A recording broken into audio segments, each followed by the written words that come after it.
ఉపాధ్యాయ అర్హత పరీక్ష కోసం సన్నద్ధమవుతున్న అభ్యర్థులందరికీ నమస్కారం. ఈ టెట్ పరీక్షలో తెలుగు విషయానికి వచ్చినట్లయితే తెలుగులో భాషాంశాల్లో భాగంగా ఇప్పటికీ మనం సందులు, సమాసాలు గత ఎపిసోడ్లలో చూసి ఉన్నాం. ఇప్పుడు అలంకారాలు అనేటటువంటి అంశాన్ని చూద్దాం.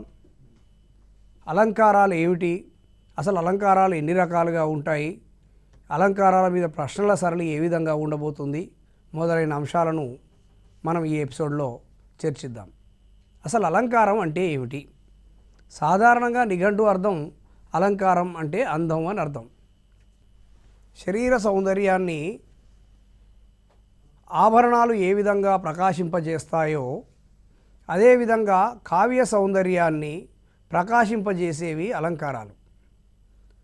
అంటే మనిషికి ఒక బాహ్య సౌందర్యం కోసం లేపనాలు, ఆభరణాలు ఏ విధంగా అయితే ఒక అందాన్ని ఇస్తాయో భాషకు కూడా అట్లాంటి అందాన్ని ఇచ్చేవి అలంకారాలు అని చెప్పవచ్చు. ఈ అలంకారాలు రెండు రకాలు, మనిషికైనా భాషకైనా. ఎందుకంటే మనిషికైనా బాహ్య సౌందర్యాన్ని ఇచ్చేవి అలంకారాలు, లేపనాలు, ఆభరణాలు ఇత్యాదివి. అదే మనిషి యొక్క అంతఃసౌందర్యాన్ని ప్రదర్శింపజేసేది మనిషి మాట, ప్రవర్తన, తీరు. ఇది కూడా ఒక అలంకారమే. భాషకు కూడా అంతే. బాహ్య సౌందర్యాన్ని ప్రతిఫలించే అలంకారాలు ఉంటాయి, అంతఃసౌందర్యాన్ని ప్రతిబింబింపజేసే అలంకారాలు ఉంటాయి. వీటినే మనం శబ్దాలంకారాలు, అర్ధాలంకారాలు అని రెండు రకాలుగా విభజించుకోవచ్చు. శబ్దాలంకారాల విషయానికి వచ్చినట్లయితే ఒక శబ్దం యొక్క కూర్పు వలన సౌందర్యాన్ని కలిగించేవి శబ్దాలంకారాలు. అంటే ఇవి బాహ్య సౌందర్యాన్ని ప్రతిబింబింపజేస్తాయి. ఎట్లా అంటే ఒకవేళ మనకు అది అర్థం కాకపోయినా ఆ శబ్దం వినడం ద్వారానే ఒక సౌందర్యానుభూతి మనకు కలిగితే అది శబ్దాలంకారం అవుతుంది. అడిగెదనని కడువడుజను నడిగిన మగడుడువడని నడయుడుగన్ వెడవెడ సిడిముడి తడబడ నడుగిడు నడిగిడదు జడిమ నడయుడు వెడలన్. ఈ పద్యం చదివినప్పుడు దీని అర్థం ఏమిటి, దీని భావం ఏమిటి అని ఆలోచించే ముందుగా అబ్బా ఈ పద్యం బాగుందే, ఈ పద్యంలో ఏదో ఒక సౌందర్యం దాగుందే అనే భావన చదువరి యొక్క మనసులో కలుగుతుంది. అంటే ఆ శబ్దం వినడం ద్వారానే ఒక అనుభూతికి లోనవుతారు. ఇట్లా బాహ్యమైనటువంటి శబ్దంతో కలిగే అలంకారమే శబ్దాలంకారం అవుతుంది. మరి ఈ శబ్దాలంకారాల విషయానికి వచ్చినట్లయితే, మరి అర్ధాలంకారాల విషయానికి వచ్చినట్లయితే అర్ధ చమత్కారం అనుసరించి కావ్య సౌందర్యాన్ని కలిగించేవి అర్ధాలంకారాలు. అంటే అది చదివిన తర్వాత దాని అర్థాన్ని అర్థం చేసుకున్న తర్వాత పాఠకుడు రసానుభూతికి లోనైతే అది అర్ధాలంకారం అవుతుంది. ఎప్పుడైనా ఈ అర్ధాలంకారాలు అనేవి అంతఃసౌందర్యాన్ని ప్రతిబింబింపజేసేవి. శబ్దాలంకారాలు బాహ్య సౌందర్యాన్ని ప్రతిబింబింపజేస్తాయి, అర్ధాలంకారాలు అంతఃసౌందర్యాన్ని ప్రతిబింబింపజేస్తాయి.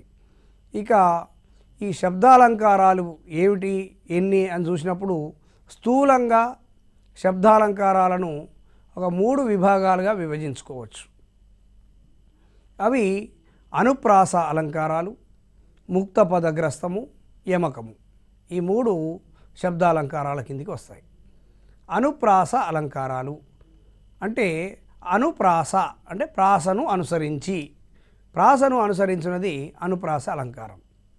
అంటే ఇందులో ఒక అక్షరం కానీ, రెండేసి అల్లుల జంట కానీ, లేదా ఓ రెండు కంటే ఎక్కువ అక్షరాలున్న పదాలు కానీ మళ్ళీ మళ్ళీ ప్రయోగింపబడడం వల్ల ఆ వాక్యానికి అందం వస్తుంది.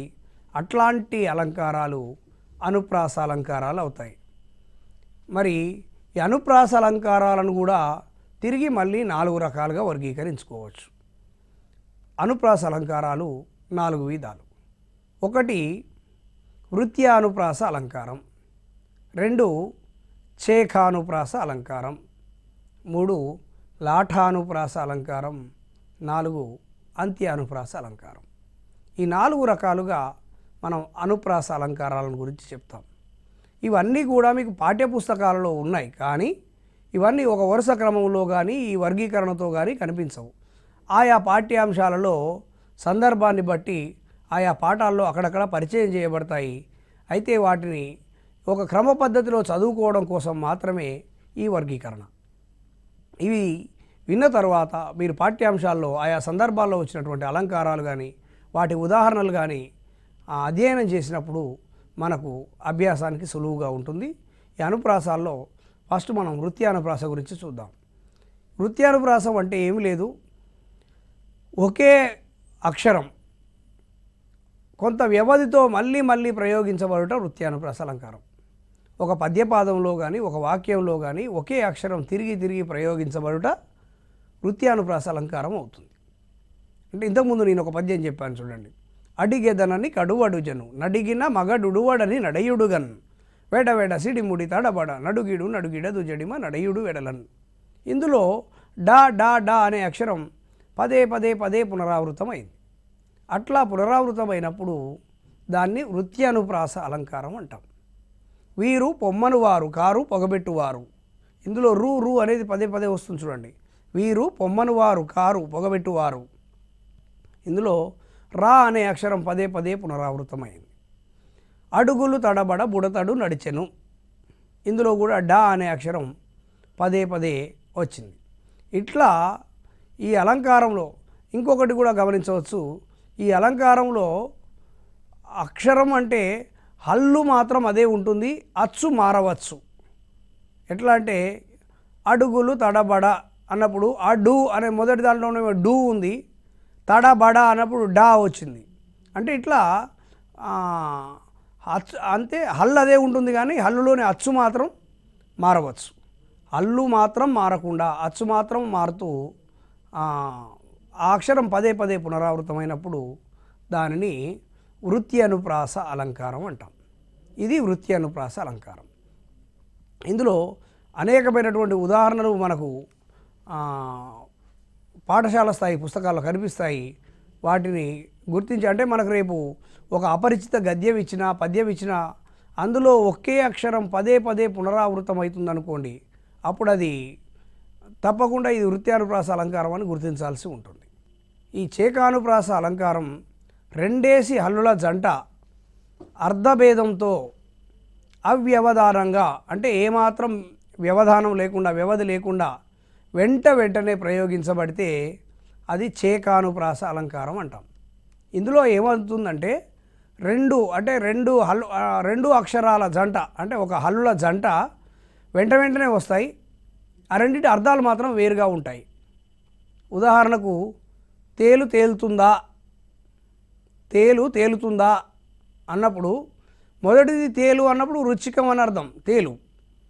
రెండోది తేలుతుందా అన్నప్పుడు నీటిలో తేలుతుందా మునుగుతుందా అనే అర్థంలో తేలుతుందా. తేలు పక్కపక్కనే వచ్చినప్పటికీ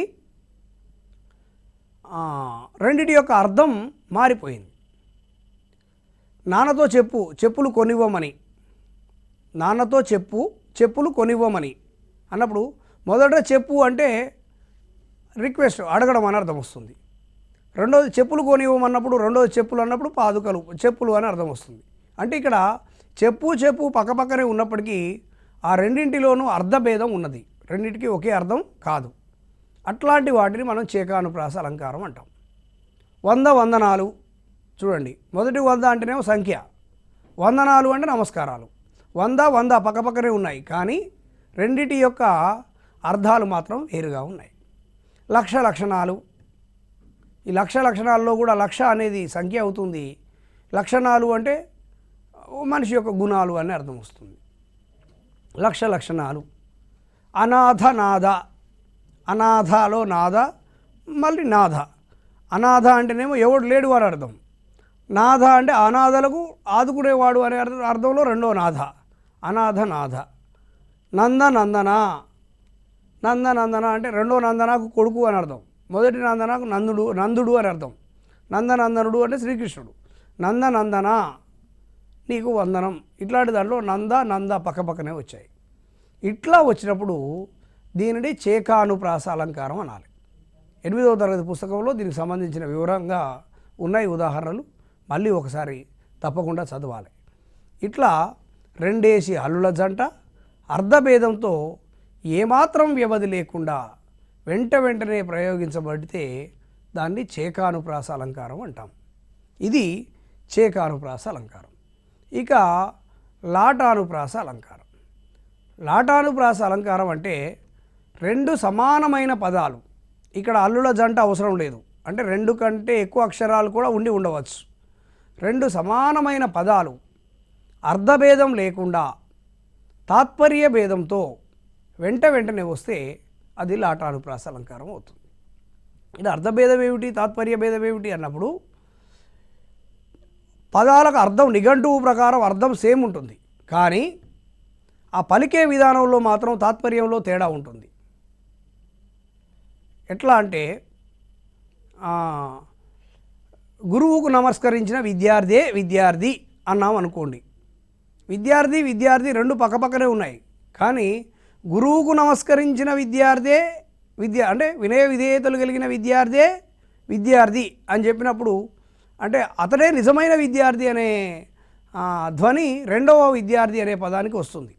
అట్లా అంటే పదాల యొక్క అర్థాలు సేమ్ ఉంటాయి, కానీ వాటిని ప్రయోగించే విధానంలో తాత్పర్యంలో తేడా ఉంటుంది. కమలాక్షుడు అర్చించు కరములు. కమలాక్షుడు అంటే శ్రీ మహావిష్ణువు. శ్రీ మహావిష్ణువును పూజించే చేతులు అనే అర్థం. ఇక్కడ కరములు రెండింటికి నిఘంటువు ప్రకారం ఒకటే అర్థం, రెండు కూడా చేతులు అనే అర్థమే, కానీ వాటిని ప్రయోగించిన విధానంలో అవి మాత్రమే నిజమైన చేతులు అని రెండవ కరములు అనే పదానికి తాత్పర్యం ధ్వనిస్తుంది. కాబట్టి తాత్పర్య భేదంతో అర్ధభేదం లేకుండా ఒక పదముల జంట వెంటనే వస్తే అది లాటానుప్రాస అవుతుంది. శ్రీనాథు వర్ణించు జిహ్వ. శ్రీనాథుడు అన్న శ్రీ మహావిష్ణువే.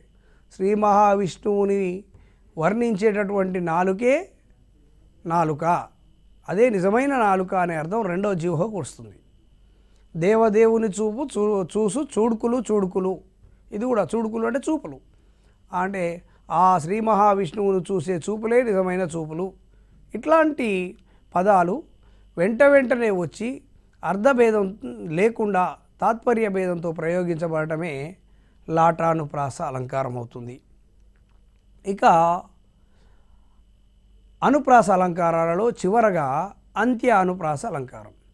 ఇది సాధారణంగా పిల్లలు పాఠశాల స్థాయిలో కవిత్వం రాయమన్నప్పుడు ఈ అలంకారాన్ని ఎక్కువగా ఎంచుకుంటారు, ఎందుకంటే అది వాళ్ళకి ఆసక్తికరంగా ఉంటుంది. ఎట్లా అంటే ఆ పాదం చివర లేదా వాక్యం చివర ఒకే అక్షరం వచ్చినప్పుడు ఈ అనుప్రాస అలంకారం ధ్వనిస్తుంది.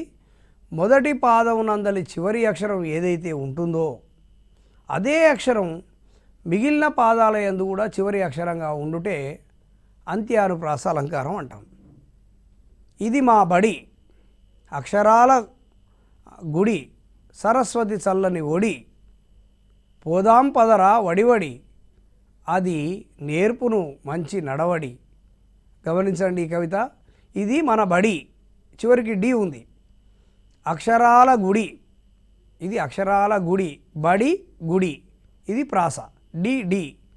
సరస్వతి చల్లని ఒడి, ఈ ఒడి అనే దాంట్లో కూడా డి.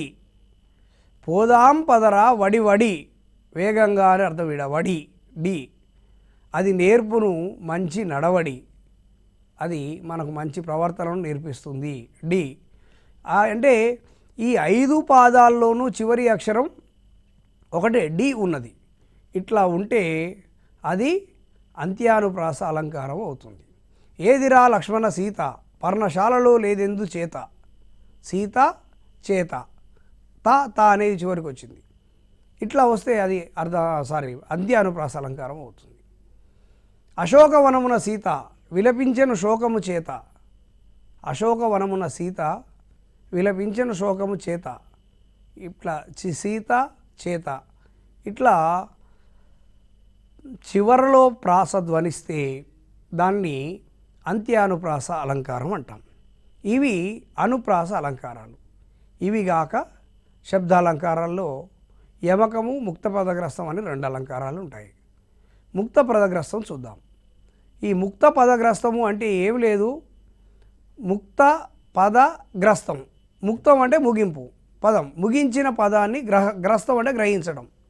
అంటే మొదటి పాదం చివరలో ఏ పదం అయితే ముగుస్తుందో అదే పాదాన్ని మళ్ళీ రెండవ పాదం మొదట్లో వస్తే అది ముక్త పదగ్రస్తం అవుతుంది. గ్రామాల్లో ఈ జానపదులు పాడుకునే పాటల్లో ఈ ముక్త పదగ్రస్తాలు ఎక్కువగా కనిపిస్తాయి. చివరికి ఏ పదం అంటారో మళ్ళీ రెండో పాదం మొదట్లో అదే పదాన్ని వాళ్ళు ఎత్తుకుంటారు. అది ముక్త పదగ్రస్తం అవుతుంది. ఇడ సుదతి నూతన మదన ఇదొక పాదం. సుదతి నూతన మదన, ఈ మదన అనేది ముగిసింది కదా, మళ్ళీ రెండో పాదం మొదట్లో మదనాతురంగ పూర్ణమణిమయ సదన, సుదతి నూతన మదన, మళ్ళీ రెండో పాదం మొదట్లో మళ్ళీ మదనానే వస్తుంది. మదనాతురంగ పూర్ణమణిమయ సదన, మళ్ళీ రెండో పాదం చివరిలో సదన వచ్చింది కదా, మళ్ళీ అదే మళ్ళీ మొదటి పాదంలో సదనామయ గజరదన, మళ్ళీ కూడా సదనానే వస్తుంది. ఇట్లా ఒక పాదంలో విడిచిన పదం, చివర విడిచిన పదం రెండవ పాదాదిగా వస్తే అది ముక్త పదగ్రస్త అలంకారం అవుతుంది. ఇంతెందుకండి, మన ఊర్లలో పిల్లలు కాముని పూర్ణం సందర్భంలో కోలలతో కోలాటం ఆడుతూ ఉంటారు. ఆ సందర్భంలో పిల్లలు పాడుకునే ఒక పాట ఉంటుంది. రింగు రింగు బిల్ల రూపాయి దండ, దండ దండగాదురో దామర మొగ్గ, మొగ్గ మళ్ళీ మొగ్గ మొదలుకు వస్తుంది. మొగ్గ గాదురో మొదుగు నీడ, మళ్ళీ నీడ మొదలుకు వస్తుంది. నీడ గాదురో నీ మలబావి, ఇలా సాగుతుంది పాట అంతా. ఈ పాట మొత్తంలో కూడా ముక్త పదగ్రస్త అలంకారం అందంగా కనిపిస్తూ ఉంటుంది.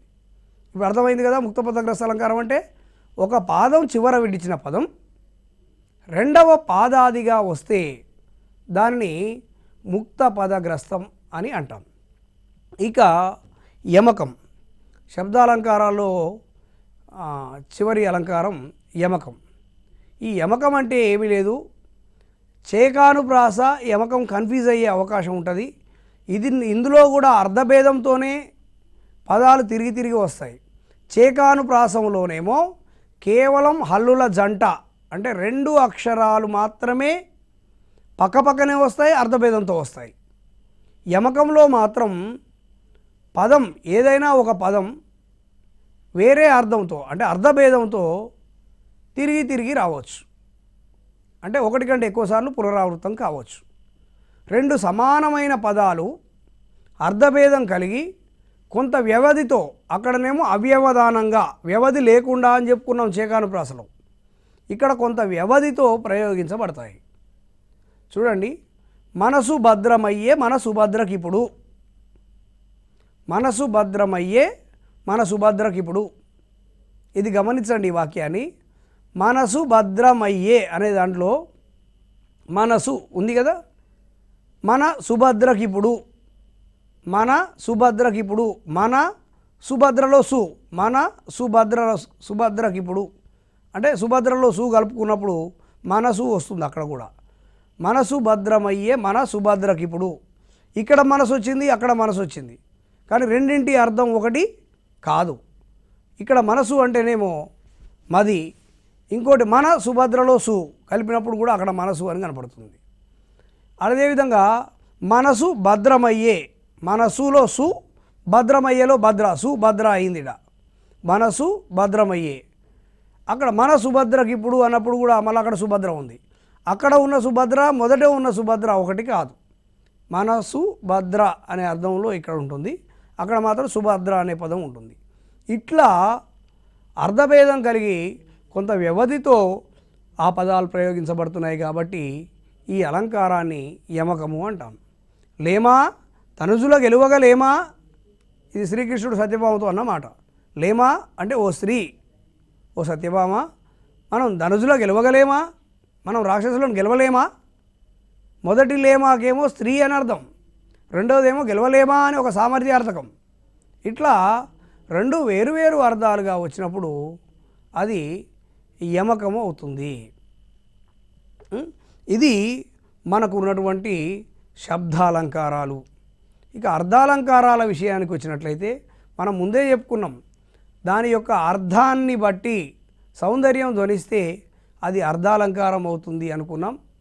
అందులో ఈ అర్థాలంకారాలు అనేవి కావ్యానికి అంతఃసౌందర్యాన్ని కలిగిస్తాయని కూడా చెప్పుకున్నాం. మరి అర్ధాలంకారాల్లో చాలా గొప్పదిగా చెప్పబడే అలంకారం ఉపమా అలంకారం. అర్ధాలంకారాల్లో మనం చాలా గొప్పగా చెప్పుకునే అలంకారం ఉపమా అలంకారం. ఎందుకంటే కాళిదాసు అనేక ఉపమా అలంకారాలు ఉపయోగించిండు కాబట్టి ఉపమా కాళిదాసస్య అని ఆయనకు చాలా గొప్ప పేరు. ఉపమా అంటేనే కాళిదాసు అనేటంత స్థాయిలో ఉపమా అలంకారానికి కాళిదాసును మనం ఉదాహరణగా చెప్తూ ఉంటాం. మరి ఇట్లాంటి ఉపమా అలంకారం ఏంది, అందులో ఏముంటాయి చూసినప్పుడు స్వరూప స్వభావరీత్యా ఒక వస్తువును మరొక వస్తువుతో పోల్చి చెప్పుట ఉపమా అలంకారం అవుతుంది. అంటే ఆ వస్తువు యొక్క స్వరూపం కావచ్చు, స్వభావం కావచ్చు, దాన్ని బట్టి ఒక వస్తువుని ఇంకో వస్తువుతో పోల్చి చెప్తేనే ఉపమా అలంకారం అవుతుంది. ఉదాహరణకు బాలుడు అందగాడు అన్నప్పుడు అది పెద్ద అలంకారయుతంగా అనిపించదు. బాలుడు రాముని వలె అందగాడు అన్నప్పుడు అది కాస్త అందంగా కనిపిస్తుంది వాక్యం. అంటే ఇక్కడ ఒక వస్తువుని ఇంకో వస్తువుతో పోల్చడం వల్ల దానికి సౌందర్య భావన ధ్వనిస్తుంది. అట్లా పోల్చి చెప్పడం ఉపమా అలంకారం. ఇందులో ఇంకొక టెక్నికల్గా చెప్పినప్పుడు దీన్ని ఉపమేయానికి ఉపమానానికి చక్కని సాదృశ్యం చెప్పుడం ఉపమా అలంకారం అంటారు. మరి ఉపమేయం ఏమిటి, ఉపమానం ఏమిటి చూసినప్పుడు ఉపమేయం అంటే ఏ వస్తువు గురించి అయితే మాట్లాడుకుంటామో ఆ వస్తువు ఉపమేయం అవుతుంది. ఏ వస్తువుతో అయితే పోలుస్తామో అది ఉపమానం అవుతుంది. అయితే ఈ ఉపమాలంకారంలో కూడా మనకు 4 అంశాలు కనిపిస్తాయి. 1 ఉపమేయం, 2 ఉపమానం, 3 ఉపమావాచకం, 4 సమాన ధర్మం. ఈ 4 అంశాలు ఉంటాయి.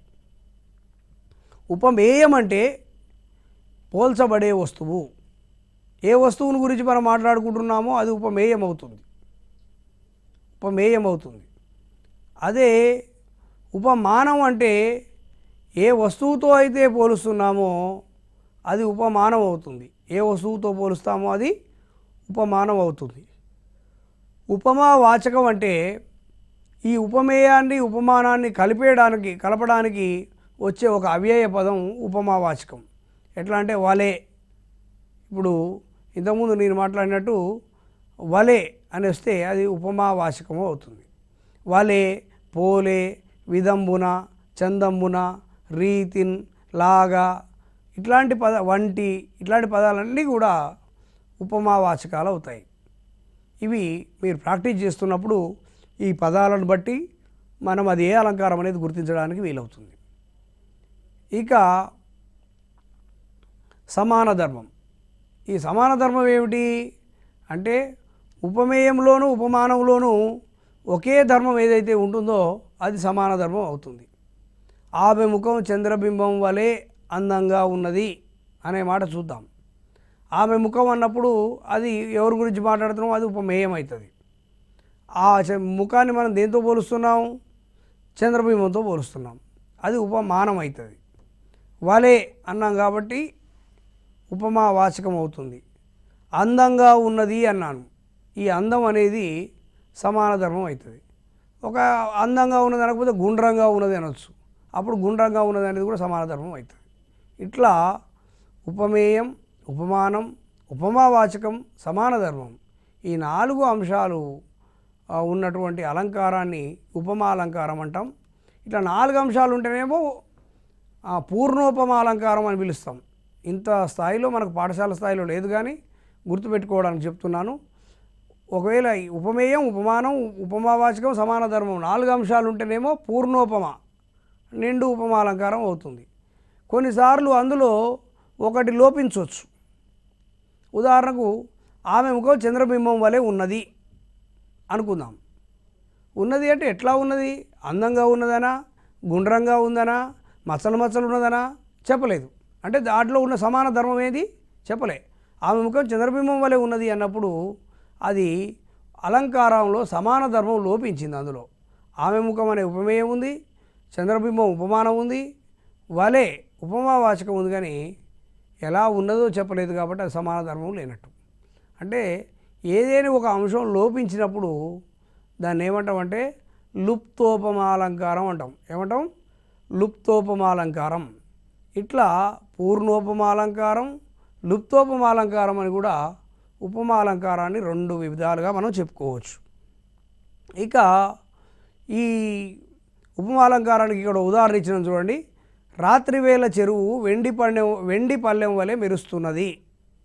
రాత్రివేళ చెరువు వెండి పళ్ళెం వలె మెరుస్తున్నది. ఈ వాక్యంలో ఉపమేయం ఏమిటి? చెరువు. ఉపమానం ఏమిటి? దేంతో పోలుస్తున్నాం? చెరువుని వెండి పళ్ళెంతో పోలుస్తున్నాం కాబట్టి అది ఉపమానం అవుతుంది. ఉపమావాచకం ఏమిటి? వలె. సమాన ధర్మము మెరుస్తున్నది అంటే చెరువు మెరుస్తున్నది, వెండి పళ్ళెం కూడా మెరుస్తూ ఉన్నది. ఇట్లా దీన్ని ఉపమా అలంకారం అంటాం. తర్వాత రూపక అలంకారం. ఈ రూపక అలంకారం ఏమీ లేదు, ఉపమేయానికి ఉపమానానికి భేదం ఉంటుంది, కానీ ఉన్నా లేనట్టు చెప్తే అది ఉపమాలంకారం అవుతుంది. స్వరూప స్వభావరీత్యా ఉపమేయాన్ని ఉపమానంగా ఆరోపించి చెప్తే రూపక అలంకారం అవుతుంది. ఇది భేదం ఉన్నట్టు లేనట్టు చెప్పడం. ఎట్లా అంటే సంసార సాగరం ఈదడం కష్టం. ఇక్కడ సంసారం సాగరం, సంసారం అనేది ఉపమేయం, సాగరం అనేది ఉపమానం. ఈ రెండింటి మధ్య తేడా లేనట్టు సంసారం సాగరం ఒకటే అని చెప్పబడింది కాబట్టి ఇది రూపక అలంకారం అవుతుంది. నగరారణ్యంలో మనిషి ఒంటరి జీవి. నగర అరణ్యం, నగరం అరణ్యం ఒకటిగా చెప్పబడింది కాబట్టి ఇది ఉపమాలంకారం అవుతుంది. ఇట్లాంటి ఉపమాలంకారాలు కూడా మనకు పాఠశాల స్థాయి పుస్తకాల్లో ఉన్నాయి, ఒకసారి గమనించాలి. తర్వాత ఉత్ప్రేక్ష అలంకారం. ఉపమేయాన్ని ఉపమానంగా ఊహించి చెప్తే ఉత్ప్రేక్ష. ఇది చాలా తేలిక. అంటే ఆడ కనిపించే వస్తువు ఒకటి ఉంటుంది, దాన్ని మరో రకంగా ఊహించుకుంటాం.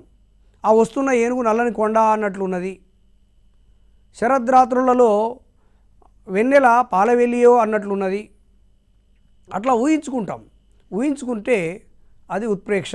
ఉత్ప్రేక్ష అనగా ఊహ అని అర్థం. ఇది ఒకటి గుర్తుపెట్టుకోవాలి. తర్వాత అర్ధాంతర న్యాస అలంకారం. ఇందులో సామాన్య వాక్యం, విశేష వాక్యం, రెండు వాక్యాలు ఉంటాయి. ఆ రెండింటిని సమర్థించి చెప్తాం.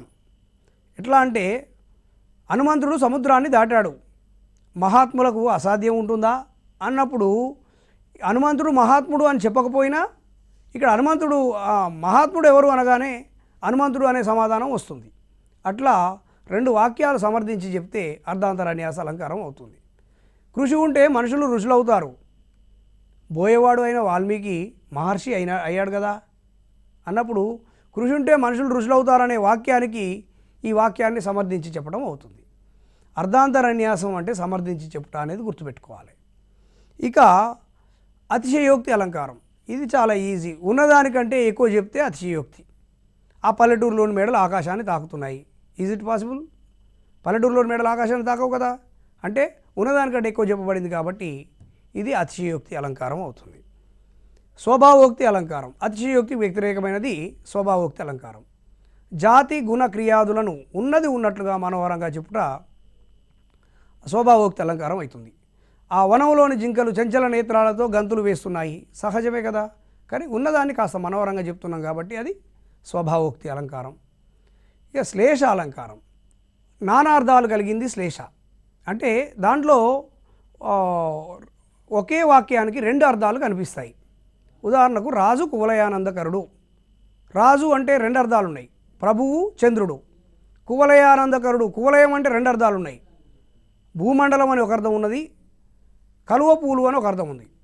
రాజు కువలయానందకరుడు అంటే ప్రభువు భూమండలానికి ఆనందం కలిగిస్తాడని ఒక అర్థం ఉన్నది, చంద్రుడు కలువ పూలకు ఆనందం కలిగిస్తాడని రెండో అర్థం ఉన్నది. ఇట్లా రెండు అర్థాలు ఉంటే అది శ్లేషాలంకారం అవుతుంది. నిన్ను మాధవుడు రక్షించుగాక, ఇది రెండు అర్థాలుగా చెప్పవచ్చు. నిన్ను మాధవుడు రక్షించుగాక అంటేనేమో నిన్ను శ్రీ మహావిష్ణువు రక్షించుగాక అని అర్థం.